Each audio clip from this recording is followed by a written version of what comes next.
காலை வெளியிலே ஆண்டவர் நமக்கு தருகிற வார்த்தை சங்கீதம் 28:7.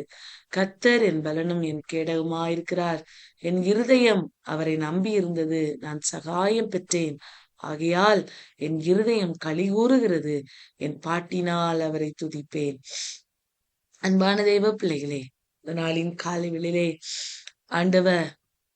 ஆண்டவரை யார் யாரெல்லாம் பலனும் கேடகமாய் வைத்து அவர் மேல் தன்னுடைய முழு நம்பிக்கையை வைக்கிறார்களோ அவருடைய வாழ்விலே சகாயத்தை கட்டளையிட அவர் வல்லவராயிருக்கிறார். அவருடைய வாழ்விலே சந்தோஷத்தை கட்டளையிட அவர் வல்லவராயிருக்கிறார். பிரியமானவர்களே, சங்கீதக்காரராகிய தாவீது சொல்லுகிறார், அவரை நான் என்னுடைய பலனும் என்னுடைய கேடகமுமாக வைத்திருக்கிறேன்.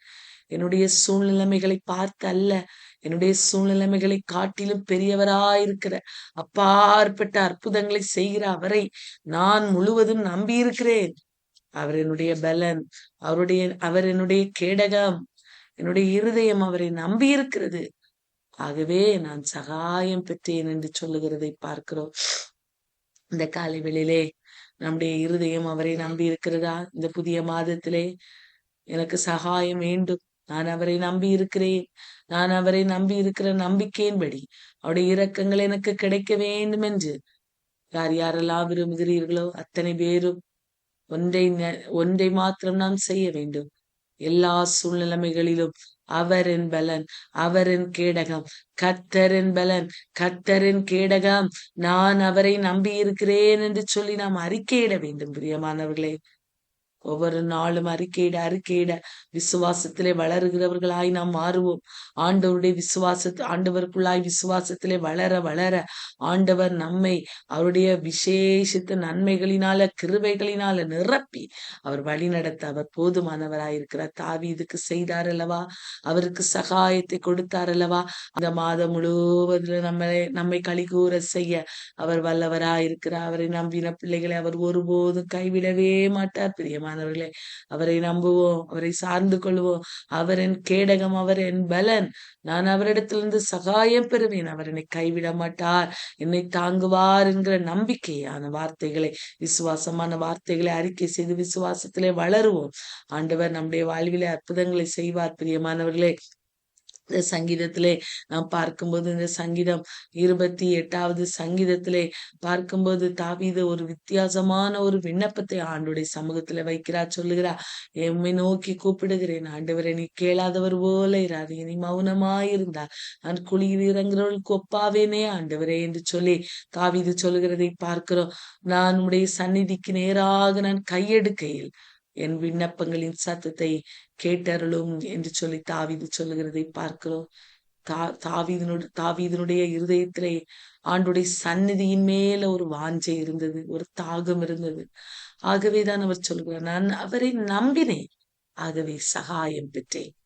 அன்பானவர்களே, எந்த பிள்ளைகள் அவருடைய பிரசன்னத்தை வாஞ்சிக்கிறார்களோ, எந்த பிள்ளைகள் அவருடைய சமூகத்தை, அவருடைய சந்நிதியை நாடுகிறார்களோ, அந்த பிள்ளைகளை அவர் ஒருபோதும் கைவிடவே மாட்டார். அன்பானவர்களே, அவர் சொல்லுகிறார், இந்த உலகத்துல இருக்கிற அயலானோடு, துன்மார்க்கரோடு, அக்கிரமக்காரரோடு என்னை வாரி கொன்றாதீங்கப்பா, நான் உண்மை நம்பி இருக்கிறேன், உம்முடைய சந்நிதியை நான் நம்பி இருக்கிறேன். ஒவ்வொரு நாளும் அந்த சந்நிதியின் மேல நான் அதை நோக்கி உம்முடைய சந்நிதியிலேயே நான் காத்திருக்கிறேன் ஆண்டவரே என்று சொல்லி அவன் சொல்லுகிறதை பார்க்கிறோம். பிரியமானவர்களே, அன்பானவர்களே, நம்ம எல்லாருக்கும் எசேக்கியா ராஜாவை குறித்து தெரியும். பிரியமானவர்களே, 2 ராஜாக்கள் 19வது அதிகாரத்திலே 18, 19வது அதிகாரங்களிலே நாம் வாசிக்கும் போது, அங்கே யூதா ஜனங்களுக்கு விரோதமாய் சனகரீப் என்கிற ஒரு ராஜா எழும்பி வந்தபோது எசேக்கியா மிகவும் பயப்பட்டான். எசேக்கியா ராஜா மிகவும் பயப்பட்டான். ஏனென்றால் அந்த சனகரீப் தன்னுடைய சேனாபதி ஆகிய ரப்சாக்கே மூலமாய் அந்த ஜனங்களுக்கு விரோதமா, நீங்கள் கர்த்தரை நம்பி இருக்கிற நம்பிக்கை என்ன? உங்களை நான் கர்த்தரை நம்பும்படியா இந்த எசேக்கியா திருப்புவான். அவன் சொல்லுகிற வார்த்தைகளை கேளாதிருங்கள், அவன் சொல்லதை கேட்பீர்களே, ஆனால் நீங்கள் அழிந்து போவீர்கள் என்று பலதரப்பட்ட வார்த்தைகளை, ஜீவனுள்ள தேவனை நிந்திக்கும்படியாய் பலவிதமான வார்த்தைகளை அவன் சொல்லி அனுப்புகிறான். இஸ்ரவேல் ஜனங்கள் எல்லாரும் அதை கேட்டுக்கொண்டிருக்கிறார்கள். ஜனங்கள் எல்லாரும் அதை கேட்டுக்கொண்டு இருக்கும்போது எசேக்கியா மிகவும் வேதனைப்பட்டவனாய் தன்னுடைய ரெட்டு வஸ்திரங்களை தரித்துக் கொண்டு கர்த்தருடைய ஆலயத்துக்கு நேராய் அவன் கடந்து செல்கிறான். கர்த்தருடைய சந்நிதிக்கு நேராய், அவருடைய சமூகத்துக்கு நேராய் அவன் கடந்து சென்று பாருங்க, கர்த்தருடைய ஆலயத்துக்கு போய் அதை கர்த்தருக்கு முன்பதாக விரித்து, ஏன்னா அவன் கொடுத்து அனுப்பின நிருபம், அந்த நிருபத்தில் தான் ஆண்டவரை பற்றியும் ஜனங்களை பற்றியும் தேவையில்லாத எசேக்கியா ராஜாவை பற்றியும் பலதரப்பட்ட வார்த்தைகள் எழுதப்பட்ட அந்த நிருபத்தையே கொண்டு போய் ஆண்டுடைய ஆலயத்துக்கு முன்பதாக விரித்து, ஒரு ராஜா செய்கிற காரியத்தை பாருங்கள் பிரியமானவர்களே. கர்த்தரை நோக்கி கேருபீன்களின் மத்தியில் வாசம் பண்ணுகிற இஸ்ரவேலின் தேவனாகிய கர்த்தாவே, நீர் ஒருவரே பூமியின் ராஜ்யங்களுக்கெல்லாம் தேவரானவர். நீர் வானத்தையும் பூமியையும் உண்டாக்கினே. கர்த்தாவே, உமது செவியை சாய்த்து கேளோ. கர்த்தாவே, நீர் உமது கண்களை திறந்து பாரும். சனகரி ஜீவனுள்ள தேவனை நிந்திக்கும்படிக்கு சொல்லி அனுப்பின வார்த்தைகளை கேளும் என்று ஆண்டோடைய சமூகத்திலே வார்த்தைகளை விரித்து, நிரூபங்களை விரித்து ஆண்டவரிடத்துல கேட்கிறார். அப்படி செவியை சாய்த்து கேளும் ஐயா, நம்முடைய பிள்ளைகளாகிய நாங்கள் வேதனைப்படுகிறோமே, உன்னுடைய கண்களை திறந்து பாரும் என்று அவருடைய சந்நிதிக்கு நேராய் தன்னுடைய விண்ணப்பத்தை ஏறெடுத்தான். பிரியமானவர்களே, நடந்தது என்னவென்றால், ஜனங்களுக்காய், இஸ்ரேல் ஜனங்களுக்காய், யூதா ஜனங்களுக்காய் ஆண்டவர் எழுந்து யுத்தம் செய்தார்.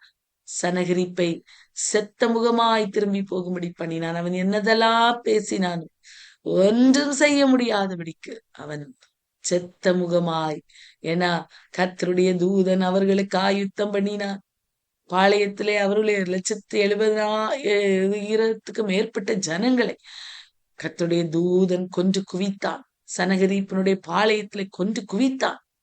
அன்பானவர்களே, அதை பார்த்த அந்த சனகரி செத்த முகமாய் திரும்பி அசீரிய ராஜா செத்த முகமாய் திரும்பி போனார். அன்பானவர்களே, உங்களை சுற்றிலும் பலதரப்பட்ட வார்த்தைகள் இருக்கலாம். உங்களை கொன்று போடும்படியான வார்த்தைகள், உங்களை ஆவிக்குரிய வாழ்விலே இருந்து கீழே விழும்படியான வார்த்தைகள், ஆண்டவரை நம்பி இருக்கிற அந்த நம்பிக்கையை குறைக்கும்படியான வார்த்தைகள் ஒருவேளை சுற்றி சூழ்ந்து இருக்கிறதா? எங்க பார்த்தாலும் போராட்டம் அப்படின்னு சோர்ந்து போயிருக்கிறீங்களா? இந்த காலை வேளையில செய்ய வேண்டிய காரியம் ஒன்று உண்டு. அவருடைய சந்நிதிக்கு நேராக கையெடுக்கணும். அவருடைய சந்நிதி, அவருடைய சமூகத்தை ஒவ்வொரு நாளும் வாஞ்சித்து அவருடைய சமூகத்துல போய், ஆண்டவரே எனக்கு இரக்கம் பாராட்டி அருளுங்கப்பா, அவருடைய கண்களை திறந்து பாரு, செவியை சாய்த்து கேளும் ஆண்டவரே என்று சொல்லி அவருடைய சமூகத்துல நம்ம ஜெபிக்கும் போது நமக்கு நம்முடைய ஜெபத்தை கேட்பார். நம்முடைய இருதயம் அவரை நம்பி இருக்கிறது அல்லவா? ஆகவே நமக்கு சகாயத்தை வானத்தையும் பூமியும் உண்டாக்கின அந்த கர்த்தர் நமக்கு தருவார். பிரியமானவர்களே, சோர்ந்து போக வேண்டாம். அந்த மாதத்திலே ஆண்டவர் நிச்சயமாய் நமக்கு தருவார். தாவீது கர்த்தரை நம்பி இருந்த போது, அவன் கர்த்தருடைய சந்நிதிக்கு நேராய் கையெடுத்து ஜெபித்த போது அவனுக்கு சகாயத்தை கொடுத்தார் அல்லவா? நான் சகாயம் பெற்றேன் என்று தாவீது சொல்லுகிறார். இந்த காலை வேளையிலே, இந்த மாதத்திலே அந்த சகாயத்தை ஆண்டவர் நம்ம எல்லாரையும் பெரும்படி செய்வார், நிச்சயம் செய்வார். பிரியமானவர்களே, அவருடைய சகாயம் நிச்சயம் நமக்கு கிடைக்கும். அவரை நம்பணும். பிரியமானவர்களே, நம்பணும். என்ன வார்த்தைகள் நமக்கு விரதமாய் சொல்லப்பட்டாலும், என்ன காரியங்கள் நம்மை சூழ்ந்திருந்தாலும், நம்முடைய சூழ்நிலைமைகள் வித்தியாசமாயிருந்தாலும் அவரை நம்பும் போது அவர் நிச்சயமாய் நமக்கு சகாயத்தை தருவார். இந்த மாதத்துல தருவார். தாவீதுக்கு கொடுத்தார். ஆகவேதான் சொல்லுகிறார், கர்த்தருக்கு ஸ்தோத்திரம், அவர் என் விண்ணப்பங்களின் சத்தத்தை கேட்டார் என்று தாவீது சொல்லுகிறார். என் இருதயம் அவரை நம்பி இருந்தது, நான் சகாயம் பெற்றேன், ஆகையால் என் இருதயம் களி கூறுகிறது, என் பாட்டினால் நான் அவரை துதிப்பேன். அவரே எனக்கு அரணான பட்டணம், அவர்தான் எனக்கு அடைக்கலமானவர் என்று சொல்லி ஆண்டவருக்கு நன்றி பலிகளை ஏறெடுக்கிறதை பார்க்கிறோம். இந்த காலை வேளையிலே சகாயம் வேணுமே, என் ஆண்டவர் எனக்கு இந்த மாதத்திலே ஒரு சகாயத்தை தரமாட்டாரா? நான் அவரை நம்பி இருக்கிற அந்த நம்பிக்கையின்படியே என்னை ஆசீர்வதிக்க மாட்டாரா? என்னுடைய குடும்பத்தின் சூழ்நிலைமைகளை மாற்ற மாட்டாரா? என்னுடைய தேவைகளின் மத்தியில கத்த பெரியவராயிருக்க மாட்டாரா என்று சொல்லி நீங்க கேள்விக்குறியோடு இந்த இடத்துல இந்த வார்த்தைகளை கேட்டுக்கொண்டிருக்கீங்களா? ஆண்டவர் சொல்றாரு, நீ கர்த்தரை நம்பி இருக்கிற அந்த நம்பிக்கையின்படியே உனக்கு நான் நிச்சயம் சகாயத்தை இந்த மாதத்திலே கட்டளையிடுவேன் என்று அவர் வாக்கு கொடுக்கிறார். அவருடைய ஹெல்ப், அவருடைய உதவி, அவருடைய சகாயம் இந்த மாதத்திலே நம்ம எல்லாருக்கும் ஆண்டவர் நிச்சயமாய் கிடைக்கும்படி செய்வார். ஒவ்வொரு நாளும் அவர் கொடுக்கிற அந்த உதவி, அந்த சகாயத்தை பெற்றுக்கொண்டு நாம் சாட்சியுள்ள பிள்ளைகளா, சாட்சிகளை சொல்லி மகிமைப்படுத்துகிறவர்களாய் நாம் மாறப்போகிறோம். விசுவாசத்தோடு இந்த வார்த்தையை இந்த நாளிலே அறிக்கை செய்.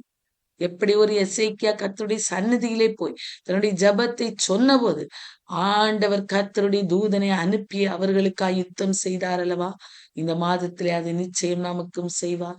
அவரை நம்பி அவருடைய சந்நிதிக்கு நேராய் காத்திருக்கிற பிள்ளைகளை அவர் ஒருபோது வெட்கப்படுத்துகிற தெய்வம் அல்ல. அவர் நிச்சயமாய் இந்த மாதத்திலே நம்ம எல்லாருக்கும் சகாயத்தை தருவார், உதவியை தருவார். அவரை நம்முடைய கேடகமாய் பலனாய் கொண்டிருந்த அவர் மேல் நம்முடைய நம்பிக்கை, முழு நம்பிக்கையை வைக்கும் போது நிச்சயமாய் நம்முடைய வாழ்விலே சகாயத்தை தந்து அவர் வழி நடத்த அவர் உண்மையுள்ளவராயிருக்கிறார். பிரியமானவர்களே, நம்ம எல்லாரும்